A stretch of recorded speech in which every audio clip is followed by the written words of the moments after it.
Hey, hey, hey, welcome to Cherie's World. Today we are going to be talking about a disease that affects over 200,000 Americans every year. We're going to be talking about multiple sclerosis. And the man who is here to talk to us today is a personal development coach. I mean, who doesn't need one of those? Has dedicated this chapter of his life to help people with multiple sclerosis. So without further ado, welcome Mr. r.roberts.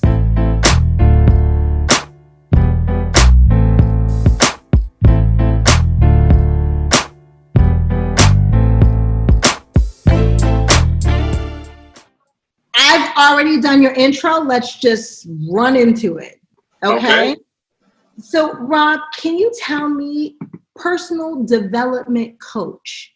Yes. It sounds like something that I need, but I'm not exactly sure what you do. Can you explain that to me? Yes. As a personal development coach, it's more of a mind, body, and spirit development.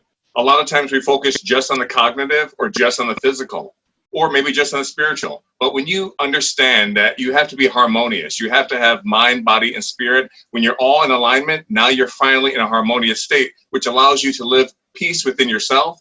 Therefore, you have peace with other people. I never thought, and is this something that you would say that you should introduce to children? Yes, at a very young age. And I like the way you said that, because it actually starts off when we're younger. We develop these certain thoughts when we're younger in our subconscious mind, and it carries off into us as adults, and it actually affects us a lot of times in a negative way. Wow. As a parent, Courtney and I are both parents. You're a parent too. What are some things that you do with your children that most parents might just overlook? Well, a lot of times as adults, we look at ourselves in the certain relationships that we have with our friends or our quote unquote enemies, and we wonder why we're in the place that we're in. And when you do that, you actually have to take a step back and walk backward into your past to find out, why am I acting this way and why do I feel this way? So we understand that our current destiny is determined by the choices that we made, which is determined by the decisions and the actions that we chose, which was based upon the attitude, mood, and behavior that we were currently in, based upon the way we felt, our feelings. So we find out, well, where does our feelings come from? Well, that comes from our thought process. So you say to yourself, well, why do I have this thought in my mind? And that right there is because of your subconscious mind. And that right there starts off when you're younger. The picture that you painted of yourself, that certain situation that happened when you were younger, it actually gets almost like the Jackheimer effect. It gets compiled time and time again. It gets reinforced, that negative image, per se, that we paint of ourselves, which affects us in our later life. So, as you said, if we can attack this while we're younger, we can now have better personal development, which it just increases peace within ourselves, and ultimately we attract that good peace and that good energy with others. Wow. What are like 5 things that parents should teach their kids to do to keep their energy? Well, a lot of times as adults, we find out that we have anxiety in certain areas. And if we look deep within our own past, we'll find out the actual origin of where that anxiety developed. So, for example, one of my patients has a huge anxiety with bugs, something about bugs, not knowing that she actually lived in a bug-filled home when she was younger. She couldn't really remember that, but she remembers her mom and dad trying to stomp the bugs, stomp the roaches, per se. And for some reason, she just doesn't know why she has this phobia and this fear of bugs. Same thing with personal relationships. Some people feel like they're being overpowering or demanding. Well, let's look back and say, why do we feel that way? Which parent of yours, because we always date or marry someone who is similar to a parent that we had, which one of them is a little bit overbearing or demanding? Is it your mom? Is it your dad? Which characteristic did you grow up seeing in your subconscious mind, which then transfers over into your thoughts, and then the way you feel about certain things, which then dictates your mood, attitude, and behavior, and the actions that you take in your current relationships, which, it actually affects your decision making. So, and it ultimately affects your destiny. So you wonder why did I end up with this guy? Why did I end up with this girl? And then you have to trace it all the way back to the beginning and say, wow, there it is. Man, that's so true. Everything you're saying, that's so true. Absolutely. And it's stuff that you don't feel like. I'm in my 40s now.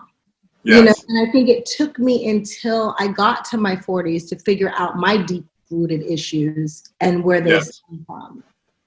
So if somebody is looking to like hire you, how do they find you? How much does a personal development coach cost? Well, it does vary depending on the situation. And if you want to find me, it's at www.neverstumble.com. And I also have an office phone number, which is 804-505-5404, where you could just text me directly on that office phone number, and we could develop some sessions from there. And to say that a lot of us say in certain communities don't get personal development coaching, it is true. We have the stigma to say, oh, no, I'm not going to see one of those guys, when in reality, we all need assistance. And until we can kind of let go of this pridefulness that we kind of have a habit of holding on, I'm tough, I can fight through it. Well, look at what you've been doing right now hasn't been working, obviously. So now it's time to do something different. Nothing changes unless we do something different. And it all starts with the renewing of our mind. We have to renew our mind, and now we'll develop a different perspective. I like what you touched on it earlier, but I saw a quote on your Instagram page where you said, change the channel. Can you elaborate? Yes. Change the channel is a concept and a theory that I've been working on for years now. And what I try to do is, let's just say, for example, we're driving down the street. Have you ever had it where we were driving down the street and someone cut us off and we had to slam on our brakes, and maybe they yelled at us, they cursed at us, they stuck up the middle finger? That tends to ruin people's day. You know, by the time you go into work or you go into your meeting or you go into your audition, you're not in the right state of mind, and then it's almost like a ripple effect, you know? It's like the loss of polarity, you know? Hot versus cold. Once that stone goes into that water, it causes that ripple, and now it ruined our day. So with Change the Channel, it's now time for us to look at things in a different perspective, okay? It's time for us to now understand, wonder if his wife was pregnant and going into active labor right then and there. Maybe that's why he was rushing. Maybe that's why he cut me off. And instead of me getting upset that he yelled at me, I'm now going to pray for him. I'm now going to wish him well and hope that he gets to his destination safely. So now the person sitting next to you is going to say, wait a minute, that guy cut you off. Why are you so excited? Why are you so happy and still in a good state of mind? Well, the reason why is because we changed the channel. We changed the frequency that we were on to something positive, not allowing that potential negativity to bother us. Wow, that's major. I don't want to change the subject on personal development, but it's so important to what you're doing now in the new chapter in your life. Thank you. Let's touch on multiple sclerosis. Yes. I know that you know personally, but a lot of people don't know. Multiple sclerosis is close to my heart. Two people that I love tremendously have been diagnosed with them. It's very close, and it's hard. So can you tell us a little bit about your journey? And yes, I will, and I do definitely send prayers to those individuals. And multiple sclerosis, for a lot of people who don't know, it's a chronic illness. It affects your nerves, your brain, your spinal cord, your muscle movement, your motor movement. It affects your speech. It affects the way that you go to the bathroom. One day you could be absolutely fine. The next day you can wake up and you won't have any feeling from the waist down, and you can be paralyzed for the rest of your life. So science and technology still hasn't caught up. No one knows exactly what causes it, but we do know that over 1 million people in the United States and over 2.3 million people worldwide have multiple sclerosis and more. So with that, my wife, she was actually a great athlete.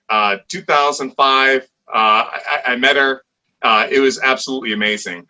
We were biking, hiking, playing basketball, just the time of our life. And on our honeymoon, out of all times, on our honeymoon, the day after we got married, my wife stopped talking to me. And immediately I said, wow, you're not talking to me. This is strange. We're in Walt Disney World. We're having a good time. And she just stopped. So I'm thinking to myself, in your mind, wow, as soon as we got a ring on it, you changed. I didn't know that she was having a medical emergency right there, immediately, an active medical emergency. She couldn't really speak that well. She lost her balance. She had a seat, almost fell to the ground, and she was shaking. It was very scary. I took her to the emergency room, and doctor said, we don't know what it is. Sorry, we can't do anything for you. So at the time, we were living in North Carolina. I'm originally from upstate New York, but at the time, we were living in North Carolina, and we finally went to a neurologist, and the neurologist had told us that we're sorry, your wife, she has multiple sclerosis. Wow. What a way. Are you born with MS? I heard of it, but I don't know too much about it. Are you born with it, and or does it develop over time?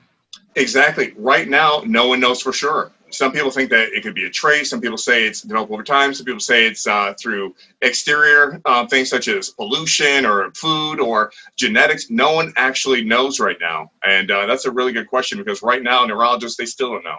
Yeah, they say it could be brought on by heavy metals as far as vaccines. It That's could right. be on things like the flu shot. And believe it or not, you're 100% right. There's nothing good about that flu shot whatsoever. And I spoke to several doctors, and they told me the same thing. And they told me that actually increases your chances of getting multiple sclerosis. Did she happen to have the flu shot? Unfortunately, she did have a vaccine, though. It was. It's not good, because when you look at the ingredients that's in there, half of them have calf's blood and all this other. You don't know what's in there, so it's really not good. It's not healthy for anyone. Titanium. What about the kids that's in school and they tell them, I'm not for sure if flu shot is one of them, but I know for school they tell them that they got to get these certain, Those are the shots that I'm talking about.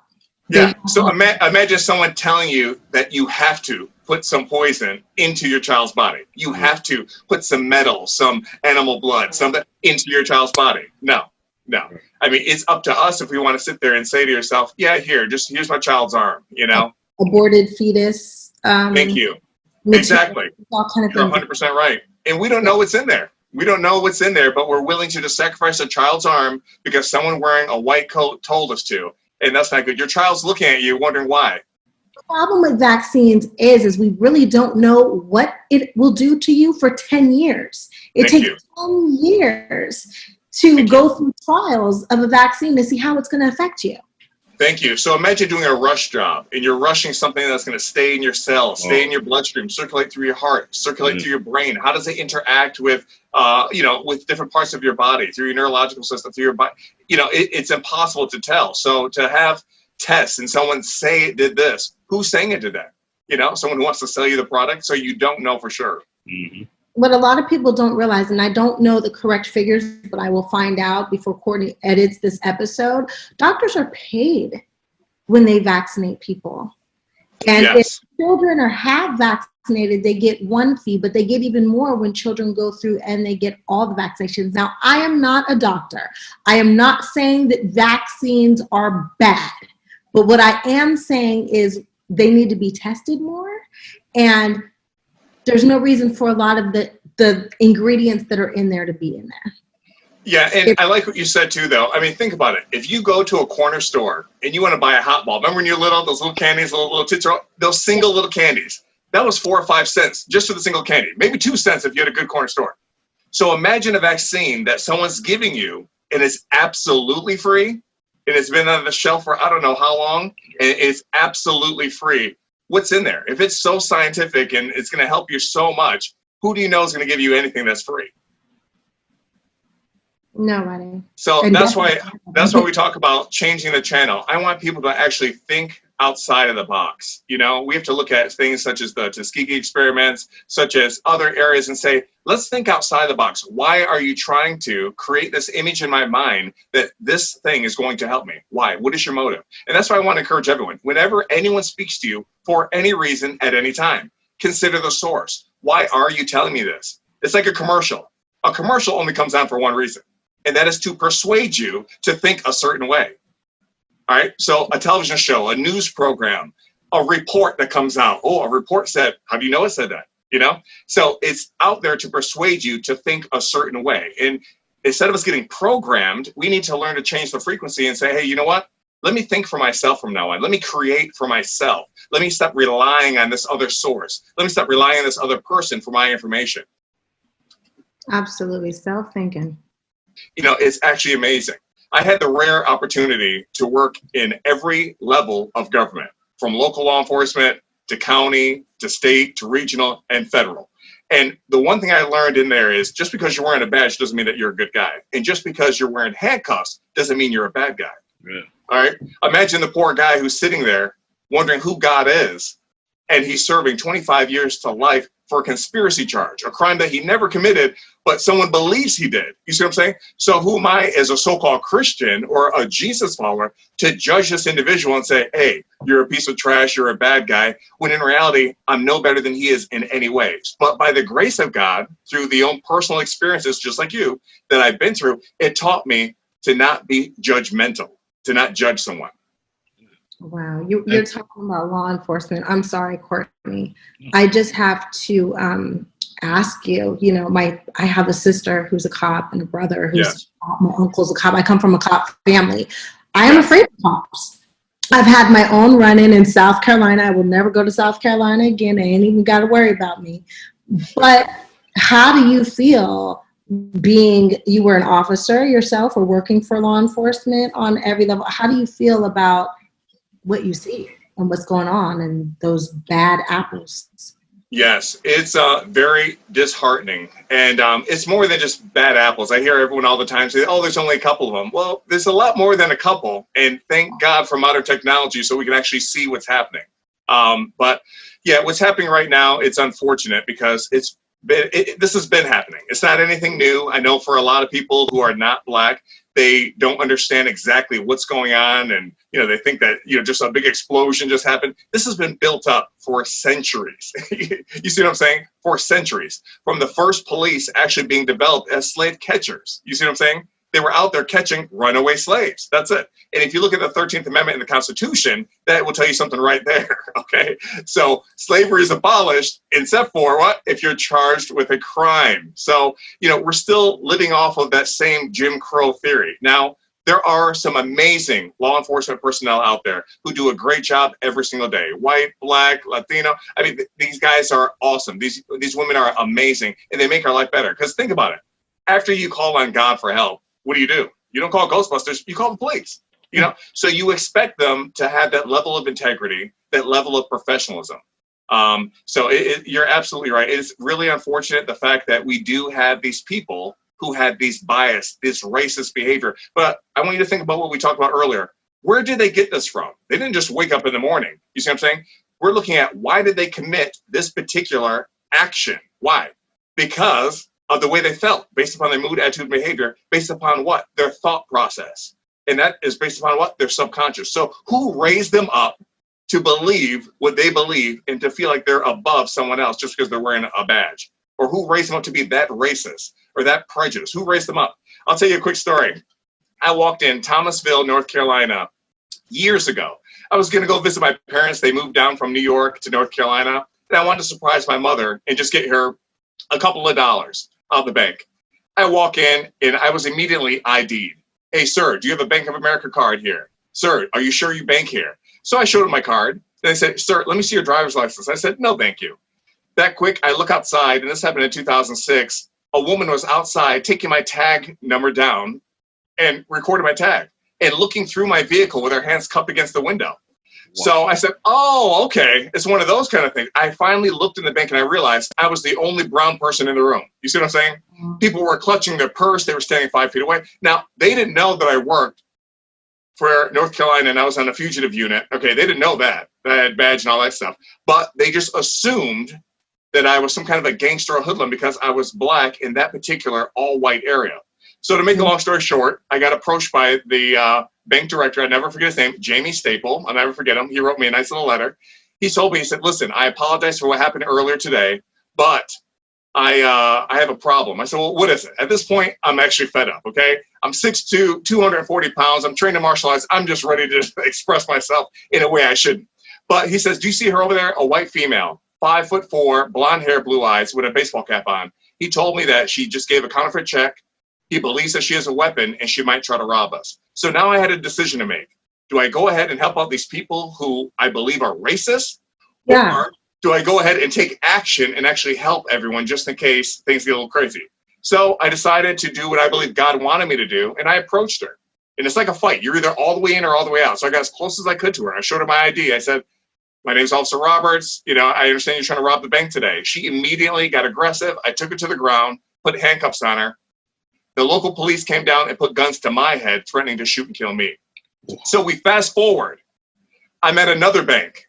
I see a man tattered, looking filthy, almost like, someone off the street who maybe had a really bad day. And I immediately went to the bank manager and said, hey, listen, I have a lot of experience in banks. I'm going to go question this guy, but I want you to just observe from a distance. The bank manager told me, he said, hey, listen, his name is Thomas. He actually is a local millionaire. He owns his own landscaping company, and he's filling in for a couple of his guys that didn't show up for work today.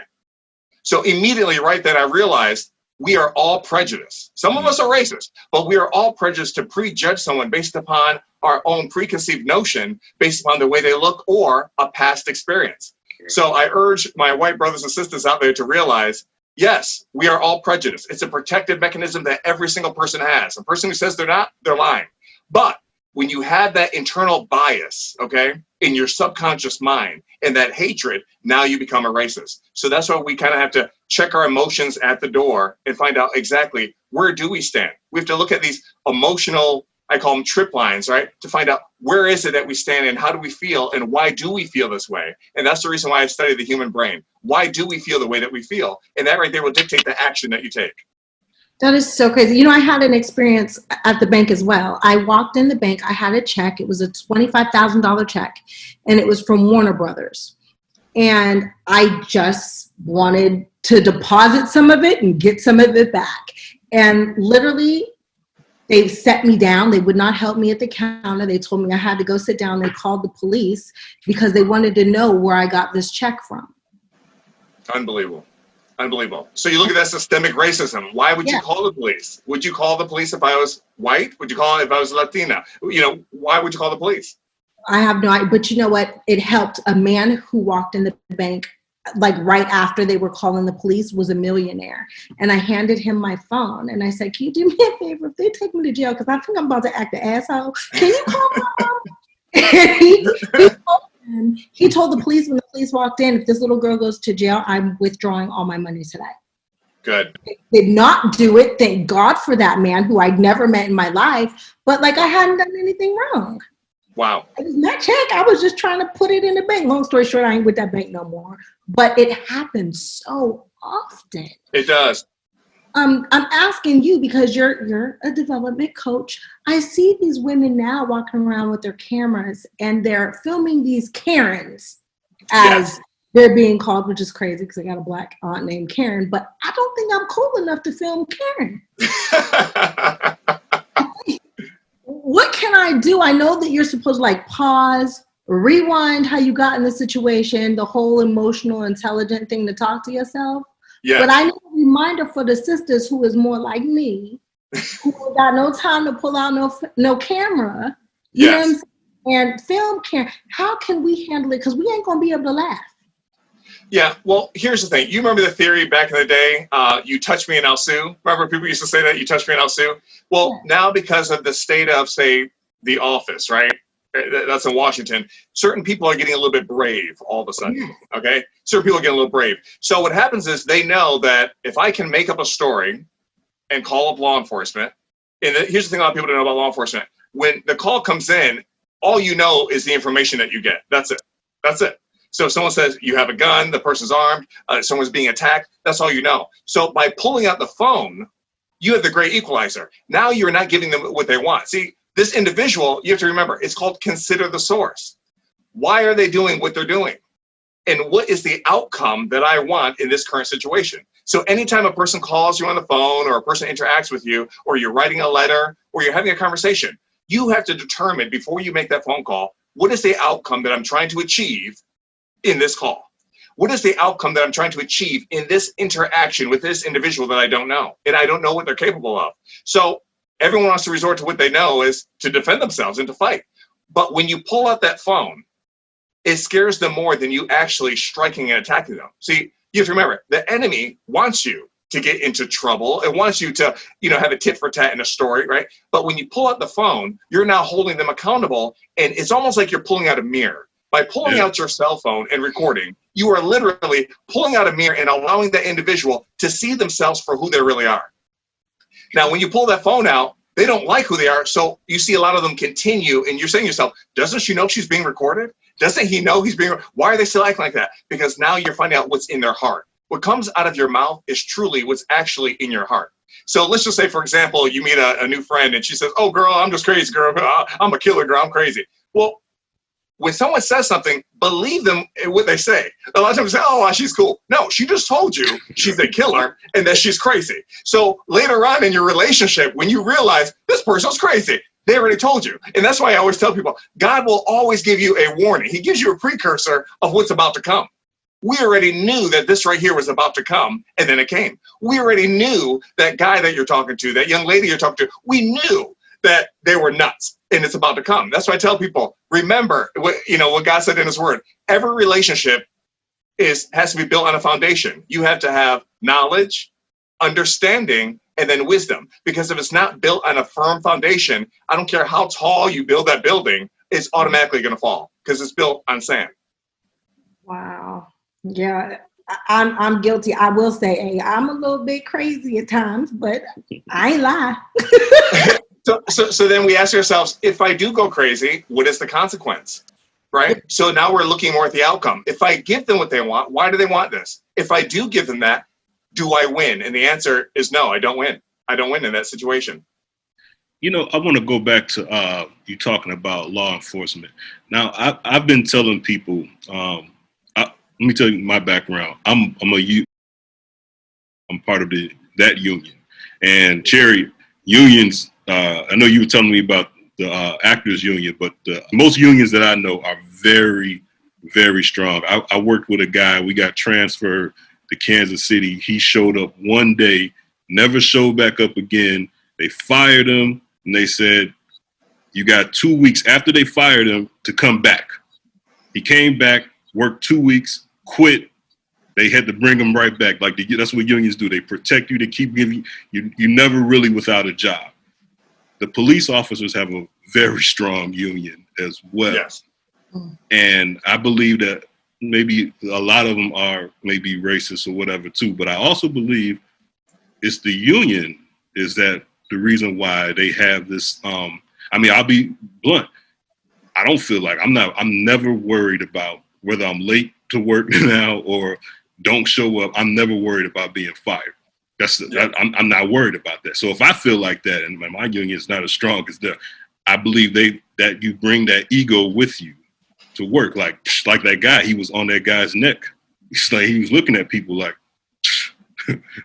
well, what you gonna do? He knows who's backing him.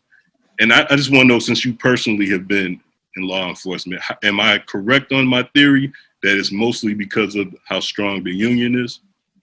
Well, you make a really good point, and yes, that has been proven in a lot of different departments. And again, you have to look at law enforcement. It is so difficult to make a split-second decision in a tenth of a second, and then it to be analyzed and grilled and just ran through the rake. So we have something that's called reasonable man theory, okay? What would a reasonable person do in the same situation as you? What would a reasonable officer do in the same situation? This is the reason why we have a lot of after-action meetings afterward. If something's caught on tape or if there's recordings or if you put on paper, after action, could you have done something different in that same situation? So when you have unions or other groups that are trying to back up the officers and trying to help them out, in some cases, it's definitely needed. A lot of times, some officers just made a mistake, which can be corrected. Now, something like, say, taking a life, that's different than making a mistake on some paperwork, Right. But ultimately, when you are doing an action and you do it in the best interest for the public, for yourself, right, then that right there, the union can save you. If you're fired, great. But if you do an overt action, if you do something purposely that is horrendous, that is made to harm, hurt, or damage someone, you need to be held accountable, not just with the firing, but you need to be held criminally as well. So a lot of times you do need these groups that actually back you on some of the minor things, but something major where that your intent was there to harm, then that needs to be addressed. Well, to follow up, like I know a lot of people were shocked to believe that a lot of officers are able to go from one area to another with a clean slate. And that's what unions are known for. They will clear, as we call it, clear your record. And a lot of people didn't know that, or a lot of people didn't understand, if this guy did all that in Indiana, how's he able to go and be an officer in Illinois with a clean? My theory is the unions. Yeah, and that is that is unacceptable. You have to remember too, sometimes when phones come out, like you see some of the recordings now where you catch it from the very beginning and you see the officer's actions and how he escalated. Oh yeah, that officer needs to be held accountable 100%. But when you see a video where you just see an officer in the middle of a fight somewhere and we're like, oh man, I can't believe he hit him in the face, we have to realize, hey, what did just happen prior to that? Did this person pull out a gun? Did they pull out a knife? Are they on PCP? Why would he go straight to the baton? Why would he go to the taser like that? What exactly happened? But when you have a clear-cut video from the front to the back, there is no excuse for someone to yell, all lives matter, or for someone to do something and say, oh, he is not justified. If you have it from the very beginning to the very end and you can see, and a reasonable man, a reasonable person, a reasonable woman could say from top to bottom, that's not right, then that's not right. It's not reasonable for anyone to defend that. Well, why do you think that it was this incident with George Floyd that made people be like, oh my God, that's like, I mean, we had plenty of videos on tape. I remember the guy in New York getting choked out, and I was watching it on Fox News, and I remember the anchors, it might have been Brett Baer or whatever, but he's like, yeah, this one right here, I mean, and I remember the next day, because I watch Fox News all the time, the police chief came on, called in or something, and then the narrative changed at Fox News. We got to be more there for the cops. We don't know what they go through, and then pigs in blankets. I mean, it's just like the whole narrative changed. So I just want to know, what makes you think that this incident right here with George Floyd changed everybody's mind? Yes, well, I know you're talking about the Eric Garner situation. You have to remember, he had his hands up. He's a big guy, but he had his hands. If he wanted to fight, he could have fought, but he did not fight. And then, unfortunately, he lost his life and he was killed. And, you can't make an excuse for that.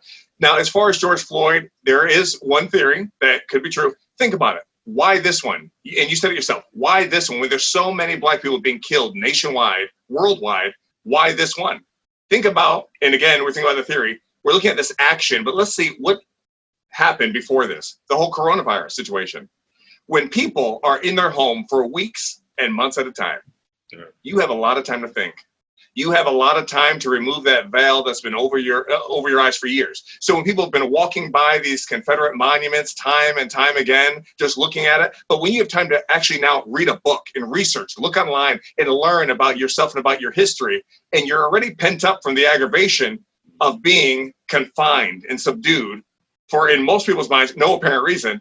And then you turn around and you see a man killed, brutally, just murdered right in front of your eyes. You say to yourself, oh no, I'm not staying locked in my house. See, priorities change. These same mayors who were telling you to stay indoors or else, and you better put your mask on, are now walking with you with no mask, holding your hand and giving you hugs. You see what I'm saying? Priorities change. All of a sudden now the real truth came out that we've been sitting on for hundreds of years, for centuries. So when we realize that, when we are told in school that Christopher Columbus is a hero, when in reality he is a murdering rapist, you see what I'm saying? But when we now all of a sudden educate ourselves, we say to ourselves, this is not right. I'm not going to stand for this.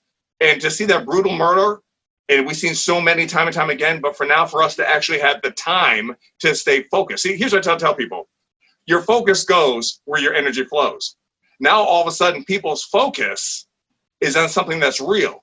We're not sitting here doing TikTok dance videos, right? We're not sitting here worrying about the hottest shoes. I want some red bottoms, right? No, we're now focused on real life. So when a real life issue happens, it actually opens up our eyes to what's really going on. See, and here's what I tell people. It is time to change the channel. For you to sit there and get off that frequency that you were on. Hey, and what does somebody say to who? And somebody took somebody's rap lyrics, to all of a sudden realize what's important in life. So instead of trying to get that 55-inch because your buddy got the 45-inch, now we're sitting there focused on feeding our family and protecting our family. So when your focus changes, when you change that channel, everything changes. What's up? Not to take focus away from the police, but let's go back to your wife. Yes. One, how is she doing? And two, what are you doing to help other people with multiple sclerosis? Cherie, I'm telling you, I have spoken to at least 60 people this week, and you are the first person to actually ask me, how is your wife doing? I gotta say thank you so much. You're amazing. You're the first. I spoke to dozens and dozens of people, and you're the first person to actually ask me how she's doing. And we spoke about this topic. I care. I Thank really you. hope here. Unbelievable. Unbelievable. You are definitely amazing. And I can't thank you enough for that. And that's how near and dear it is to my heart. Of course, I'm a grown man trying not to cry why you asked that, because no one ever asked me that. I told my wife one day, hardly anyone actually asks how you're doing. They just talk about, say, the situation. So again, that just tells me you're a different kind of person, and that's amazing. But yeah, and just to kind of jump into a little bit more, and we kind of piggyback up where we left off. After the diagnosis, there was actually med students blowing their nose and shooting snot rags in the trash can near my wife, who was heavily medicated and half naked on the hospital bed. You say, so she's in one of those gowns, and we all know those gowns. Yeah. She's half naked and out of it with the medication, and I don't know what they used, but she was out of it. And to hear the doctor actually tell me, listen, your wife is never going to walk again. She's going to lose her ability to walk, and she is not going to walk anymore. She is going to be a vegetable. I don't know if you're planning on having children, but listen, you just got married. She's never going to be able to have kids, and she's never going to be able to write. So what you need to do right now is, you know what, let me help you. And he reached in his back pocket, pulled out his wallet. I didn't understand what he was going to do. I thought he was going to cut me a check. I didn't know what he's doing. He pulled out a card to his divorce lawyer and said, you need to get a divorce right now. He said, you just got married. You need to leave her alone. I'm going to save you a lot of heartache right now. Wow. And I looked at him, and he had a little smirk on his face, but he looked serious. He came off as if he was concerned, but then as if he's telling me something that's so vitally important that I have to do it to make that decision. And I immediately told him, no, I am not going to leave my partner in a fire. And I walked away. So when I walked away to see those med students blowing those snot nose rags and playing basketball in her room where she was at the hospital, I told them to leave the nicest way that I could. And it was not easy. It was definitely a struggle to have to physically pick my wife up and to carry her to the bathroom, to have to feed her like a baby and say, here, baby, here comes the airplane, baby, and try to feed her, try to make it fun in a horrible situation. This is what I tell people. If you don't know Jesus Christ, if you don't know the Lord, you're going to know something immediately when you turn around and you see the same woman that was so athletic, so smart, high school basketball, volleyball. I mean, and she was just amazing to see her shrivel down to the point where you need to pick her up and take her to the bathroom. So when I decided to change the channel, when I decided to say, it's not helping me to milk her and hold her hand and just tell her, oh, I hope you get better. No, I'm going to tell her she is going to get better. But it's like that old saying, I can tell you, but it's better if I show you. So I went to Dick's Sporting Goods. I bought her a pair of running shoes. And my wife looked at me and said, what are these for? I said, guess what? We're going to go walking again. She said, Rob, but the doctor said I'm going to lose my ability to walk, and I can't feel my legs right now. I said, no, you will be walking again, and we're going to have a lot of fun and go hold hands in the park like we used to. Immediately, I saw my wife's eyebrows go up, and she said, huh, all right. So here's the thing I should tell you. When you believe, that's when things will change. Yeah. The only time something will change in your life is if you believe it, because no one else is going to. I even had certain family members, certain friends tell me, hey, Rob, what are you doing, man? You already know your wife's not going to walk. There's so many other women out there. You know, you're a physical guy. You're a trainer. You're in shape. Man, you look good, man. You can get anyone you want to. Let's just say those are no longer friends. See, what happens is that when you are getting that close to your blessing, to your miracle, that's when the enemy wants to attack you. But he wants to attack you from several different angles. See, I try to tell people, imagine yourself for one moment as the lamb. You have wolves that come at you head on and try to just attack you. And then you'll have a fox that tries to act like they're your best friend. They'll play with you. They'll play with your little tail.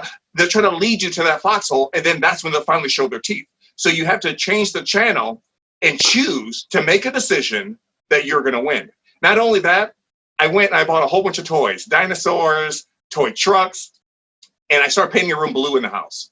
I put a nameplate that said Michael over the top, and I painted a room blue.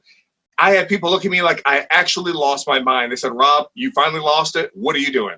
I told them about a parable in the Bible of the two farmers who prayed for rain.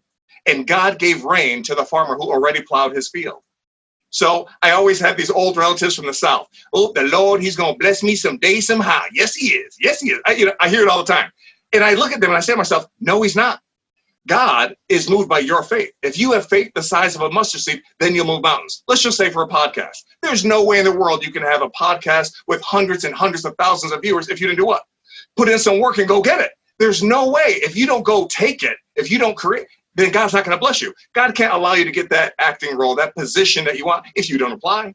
You can sit on your hands all day. Oh, the Lord's going to make things better in this world. Nothing's going to happen and change in this world until you take action and you actually do something. So to see my wife beat the odds and actually walk, to see us finally get pregnant, and to see certain doctors, okay, fine, you're pregnant. We don't know how that happened, but it's the Chinese New Year for girls. You're going to have a girl. No, sir. My son's name is Michael Alexander Roberts, okay? He's going to be very smart. He's going to be able to spell. He's going to be able to read. He's going to be a genius. He's going to be athletic. Okay, I already claimed his name. I bought the nameplate, and you speak things into existence. It's kind of like you, sir. When you said earlier, I said that I was going to die at a certain age. Well, here's the thing that we remember. There is power in your words. You can speak death or you can speak life upon yourself. And you will only truly begin to live when you discover who you really are. And 95% of people in this world still don't know who they are. And that's why, for me, being led to become a personal development coach, I had all these awards for being a rehabilitative counselor, being a fitness instructor, federal officer of the year for my particular unit. That's great. But those are actually a distraction.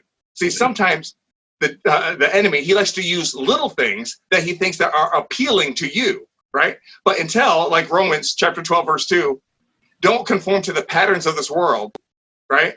But you have to sit there and get the renewing of your mind. You see what I'm saying? You have to be transformed by the renewing of your mind. Once you renew your mind, then you now are able to plant seeds in the fertile soil of your mind, which will allow you to have a big harvest. And that's the only time. Courtney, you were going to be so mad because I say this over and over and over and over again, but the power of manifestation. Thank you. And you speak it. Everyone who has been a guest on my show speaks it in a different way. And it always comes back to, I bought dresses from my daughter over 25 years ago. And people thought I was crazy. My daughter's about to be 6 in a week. And oh my goodness. What if you have a boy? I said, God ain't going to do that to me. I want a girl. That's right. I want a girl. That's right. That's right. And God knows what you can bear. So if you say, I can't handle it, well, I want a girl, and this is what I'm going to have. And that's what I claim. I don't want a girl. I'm way too protective of my wife and son. I mean, there's a mosquito in the house. I'm ripping the house to shreds to get that mosquito. So imagine me with a girl. So God knows what you want. You claimed it with your mouth. You wrote it down. You took action, right? So what happens, a lot of people, they talk about laws of attraction. You are going to attract what you want. If you speak death, you're going to receive that in your life. But if you speak life, and if you decide to speak prosperity, you decide to speak success, you are going to attract success in your life. It's automatic. I don't know you like that, but I love you. And I love you too. You are amazing. Oh my God. Like amazing. You seriously have made my day. Because for me, it's like confirmation as well. I'm getting confirmation from a professional. Yeah. Thank you. And to hear that she's doing, but I can't stand that physician. And I want to remind people, when physicians tell you something, they're called practicing physicians for a reason. They're practicing. They're not God. They have no power. Thank you. All they can do is go by case of what they've seen before. Right. So thank you for not giving up on your love, for not giving up on your wife, for not giving up on your partner, and knowing that they are just practicing. Thank you. You're absolutely right. And then you have to remember, consider the source. Why is he recommending this particular medication? Who is he getting paid by? When you consider the source with every single person that you interact with, and I'm not telling you to be skeptical of everyone, but you have to control and understand, you have to protect your mind. You have to protect your heart. So when you have an outcome that you want to achieve, and you consider the source, and you learn to change the channel, all of a sudden, those things that used to bother you, they don't bother you anymore. When that person cuts you off when you're speaking and they want to dominate the conversation, no, give them a moment. Remember, the Bible says, be quick to listen, slow to speak. Now you see them digging themselves into a hole. Now they reveal to you who they truly are. A lot of times we wait for that gap in that conversation so we can say our piece. But when you take a moment to actually listen to their voice, because you have to remember, that tongue is so powerful. It's like a rudder at the end of a ship, right? Got to talk about it. That little tongue can either destroy your career or destroy your life, or it can bring life upon you. So when a person's speaking, take the time to listen to see what they're really about. And when you do that, now you have to consider the source, right? Now you have to sit there and develop a better understanding and knowledge of that individual, which will give you the wisdom of how to interact with that individual. So for, say, those certain friends or those certain other family members who then said, no, she's never going to walk. No, you're never going to have a son. Guess what you have to do? Sometimes you have to learn to let people go and to love them from a distance. It's not to hate them. Now you have to love them from a distance. Hey, Cherie, for some reason you don't call me all the time. I know. I know. Sometimes people are in your life for a certain reason, for a certain season. And when the season changes, they're no longer supposed to be in your life. Oh, you're acting brand new. You're all of a sudden, I know, I am. Right now, I learned to transform my mind. And with the renewing of my mind, I now know that I have to move on from this past relationship. Mm-hmm. Go ahead, Courtney. I see a thought. Well, no, Cherie asked about your wife. I'm going to ask, how are you doing? Because my biggest fear, because I have a wife, I have 3 kids, and selfishly, I prefer us all be together. But if anything was to happen, take me, because I do not want my children to not have their mom. Like, and I couldn't even imagine. My wife is very strong, so I couldn't even imagine.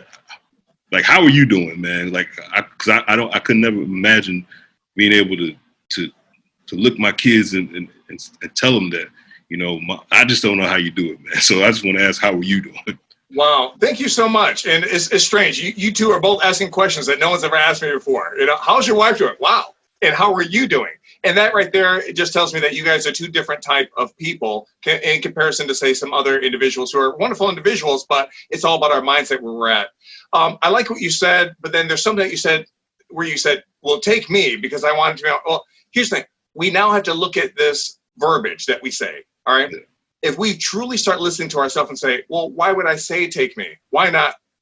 I already won. I'm victorious. It is going to be me and my wife and child. Me and my wife and kids. We are going to always make it. If we have a mentality in our mind to say, well, if it has to be something, then take me. Why does it have to be that?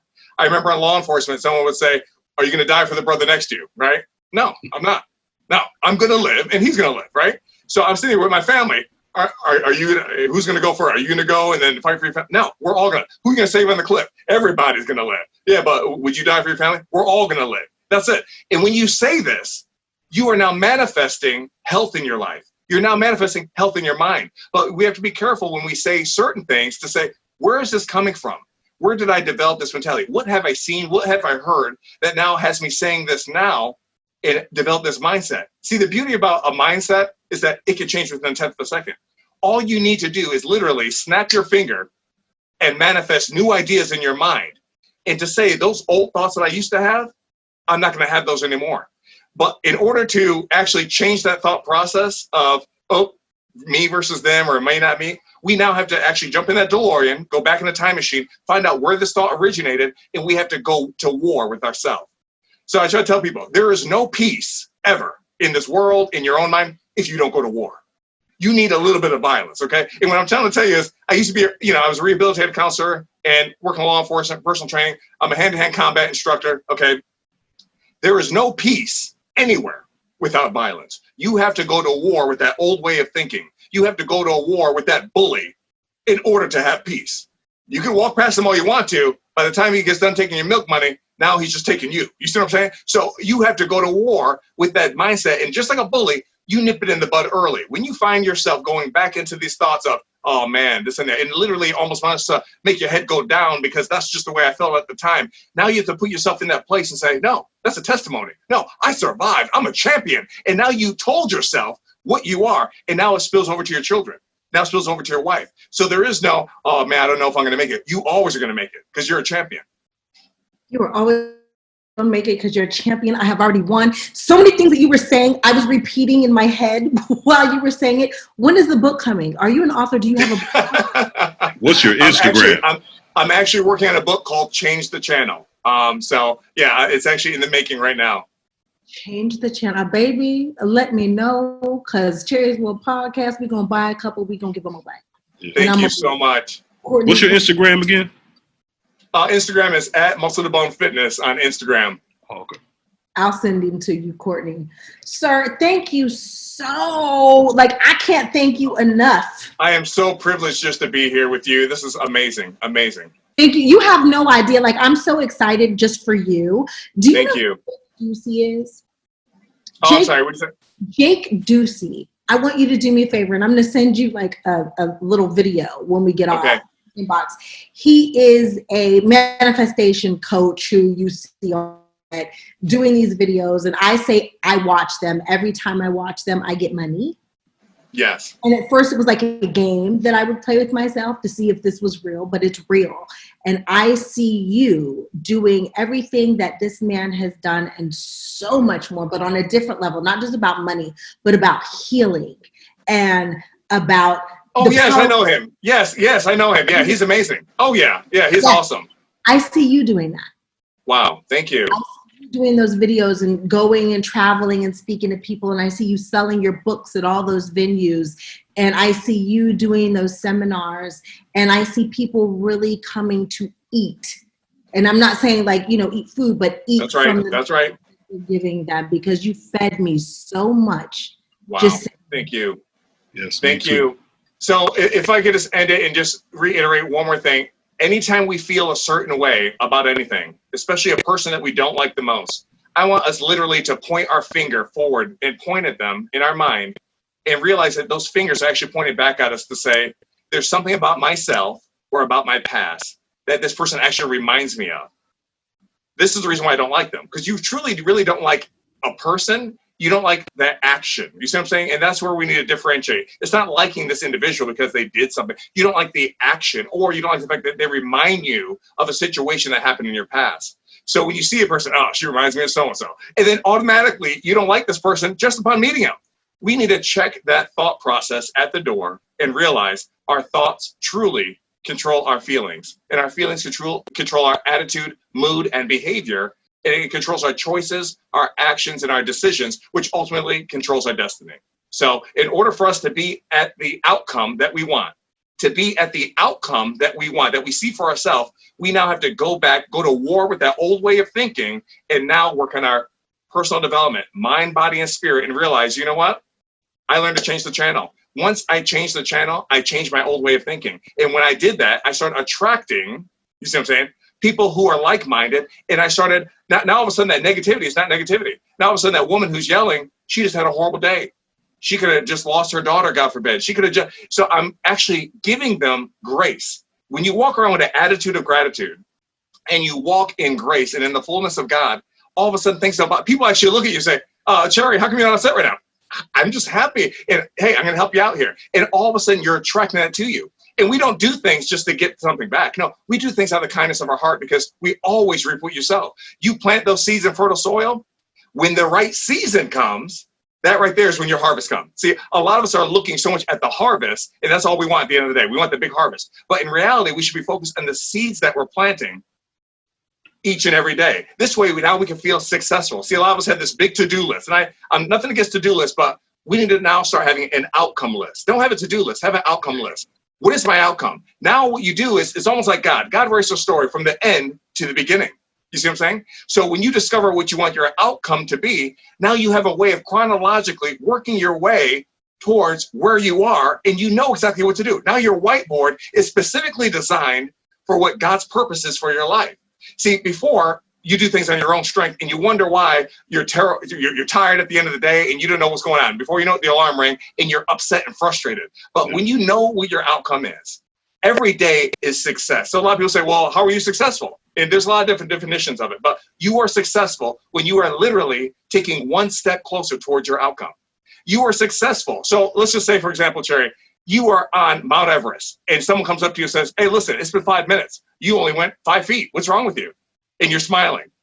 It's been 10 minutes. You only went 10 feet. What's wrong with you? You didn't reach the top yet. You're still smiling. Why are you smiling? Because I'm one step closer to my goal. Yeah. Therefore, every day I'm not frustrated because I couldn't do everything on my to-do list. I'm not frustrated because I can see the big harvest. No, I'm successful because I know that I'm moving towards my goal each and every day. So what happens is we have to get into a habit of stop letting distractions get into our way. And that right there usually happens right before the blessing. You're going to have that phone call from that ex. You're going to have that person write you up. You're going to have that dumb comment coming in on Instagram.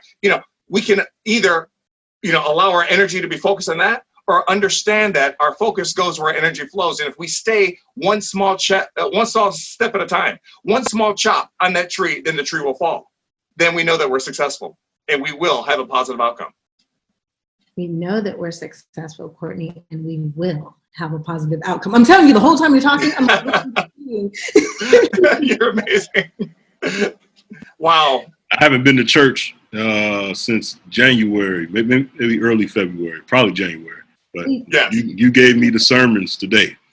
I was about to say, because you just went to church today, because when two or more people are gather together in God's name, then he's already there. You know, Church, a lot of times we get so focused on this building, you see what I'm saying? On the structure, on what are you wearing? Oh, did you see her hair? No, that's not of God. That's not anything of God. What we're focusing on is you and your personal relationship with Jesus Christ. You and your personal relationship with God. You see what I'm saying? Unbelievable. No doubt. You are unbelievable. You know, there's these, I don't watch TV or movies ever. Very good. I watched Hamilton. And Talk to me. it's been like 4 days now, right? Yes. It was one of the most beautiful things I've seen. I love musicals. I'm a nerd. It's one of the most beautiful things I've seen in such a long time, but there's these lyrics that I just can't get out of my head. And the lady who plays Eliza, she says, "Have I done enough when my time is up? Yes. Who lives, who dies, and who tells your story?" Wow. So with me saying that, what you are telling your own story. You are the driver of your own narrative. Thank you. No, you're 100% right. How do you want your story told? Like your book, Change the Channel, will help narrate so many different people's lives and their stories.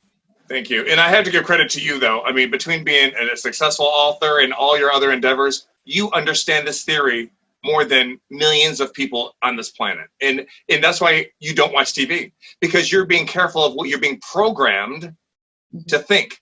So you decided for you, I'm no longer going to allow someone else to program my thinking, my way of thinking. And that's why you took charge of your life. And this is the reason why you're so successful, because you decided to make a conscious decision to say, I'm not going to wait for a paycheck from somebody else. I'm not going to wait for them to sit there and tell me what I need to do and drive 50 miles over here and then come back tomorrow. No, I'm going to decide to change the channel and write my own narrative. This is why you're such a good author, because of the fact that you realize every single person is the author of their own story. Every single person is the director of their own movie. Okay, Spielberg, all these guys, yeah, they're great. But you are the best director of your own story. You can choose right now, I'm going to go in the back room and I'm going to do 2 push-ups. Why? I didn't get a chance to work out today, but I know if I do 2 push-ups, then between the serotonin and all the other levels in my hormones in my brain are going to tell me I actually worked out today. You see what I'm saying? So I didn't get a chance to get a workout. Good, but you did those 2 push-ups, and your body will respond appropriately because you decided to be your own author of your own story. You tell the narrative. So I like what you said, though, about living and dying, and it's so true. Our bodies have an expiration date. Your heart, your kidneys, everything has an expiration date. So when I ask someone, say, who are you? I always hear, well, I'm Johnny. I'm Charles. Great. That's a name that mom and dad gave you. That's just a name. Or who are you? Well, I'm just me, and I'm going to be me. You know, I hear it all the time. You know, I'm going to be me. No, you're not you. You don't look at your hand and say, hey, I'm hand. No, this is your hand. Those are your lips. It belongs to you. It belongs to you and no one else. But guess what? It's not you. It only belongs to you. You are literally a spiritual being in a temporal body that has an expiration date.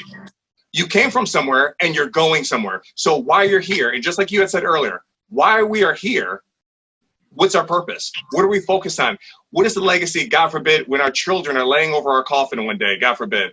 What is the story that we want to be remembered by? When they're talking about great-great-great-great-great-grandmother, great-great-great-great-granddaddy, what story do you want to be told? What kind of legacy did you leave here on this earth? How many people did you help? You see what I'm saying? And I talk to a lot of business owners all the time. They are so worried about making money. It's unbelievable. I tell them, when you're worried about making money, that's going to be your focus. You're not going to be focusing on the people. But when you are sitting there and you're trying to help people, you now are going to attract money to you. You attract money to you when you want to help, when you have a giving heart. So yeah, unbelievable. And you're right. I heard Hamilton is amazing. I can't wait to see it. It was everything. Can't wait to see it. Thank you so much. You are so welcome. Thank you. I'm gonna have to pay you for some sessions or something. Seriously. Thank you. Yes. Thank you. I'm so honored to be on your show. You have no idea. Oh, we're honored to have you. You're amazing. Thank you. I told my wife I was going to talk to you today. She says, no way. I mean, she just went crazy. She was so excited. Tell her I will. And tell her when the book is done, we have to have you back. Oh, you're amazing. Thank you so much. And you're so awesome. If she feels up to it, we'd love to talk to her too. Yes. Thank you. I will. Wow. God bless you guys. Thank you so much. Bless you too, man. Thank you. Hey, please like and subscribe to my YouTube channel. It is the official Cherie Johnson. That way you never miss one of our Cherie's World podcasts.